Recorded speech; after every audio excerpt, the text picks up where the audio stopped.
All right, YouTube, there's a pretty fair chance you're one of the hundreds of millions of people whose wooden garage door is looking tired and faded and bleached by the sun, the rain, the hail, the elements.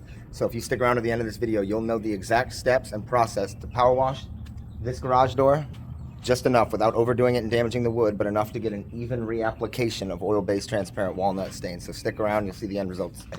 So I start by taking my gas pressure washer to the two-car garage, making sure not to scar the wood by going too deep. I'm actually using a 15-degree pressure wash nozzle, and I'm making sure that I stay at least 8 to 10 inches away from the wood.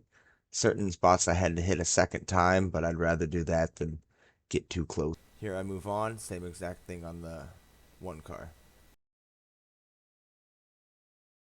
I just want to take a sec to thank all of you who have already liked my videos, commented on my videos, subscribed to the channel. These first 50 subscribers have been harder than I thought, but I don't get down because I'm just going to keep making YouTube videos until I hit that While I critical was doing mass. this, the customer actually came out and asked if I would do the same thing to both front fence sections on the left and right side of their house. So here's me power washing those down real quick. Same thing, not getting too close, 15-degree nozzle, keeping about 10 to 14 inches of distance, making a few passes. All right, that does it. Two-car garage, one-car garage, and both front fence sections have been power washed. I'm going to give them about 48 hours to dry.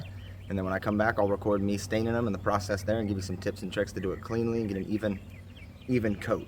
An important step to note before you even start is to get down some kind of tarp. I think you can use the big rolls of plastic, but I think they're terribly unfriendly to the environment, so I prefer these reusable canvas cloths. All right, so I'm gonna start by cutting in these trim pieces right along the edge. Just working the stain over into that corner without getting too much on the other wood.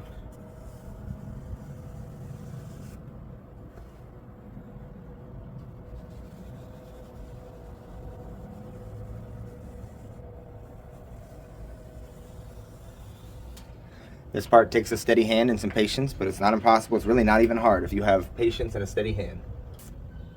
In these little spots, the stain will soak its way over there. I'll show you after I'm done, but I'm going to do that for the whole frame. This will be the most time-consuming part. Now I'm going to move over to a 4-inch roller. I'm going to start just rolling the flatter areas. And we're just going to do that all the way around. Most of the rest of this job will be done with the 4-inch roller. Now, as I'm going through here with my 4-inch roller, I'm really just focused on the big surface areas. The little bevels where they come together, you might not get stain in there with your roller.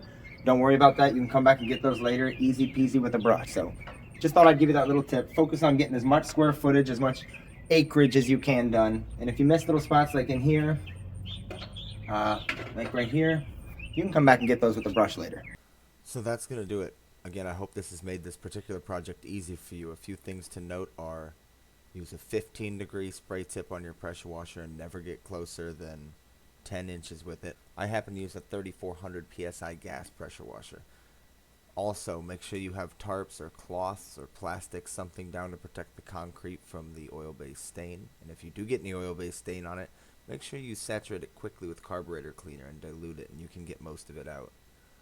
I would also say when you're using the roller, focus on getting as much square foot done as possible. Don't get hung up on the little cracks and details. You can always come back, do those with a brush, and trust that the oil-based stain will penetrate and saturate and even out. So if this video brought you any value, or you learned anything, or made the project easier, consider liking, subscribing, engaging with my other content. Thanks for your time.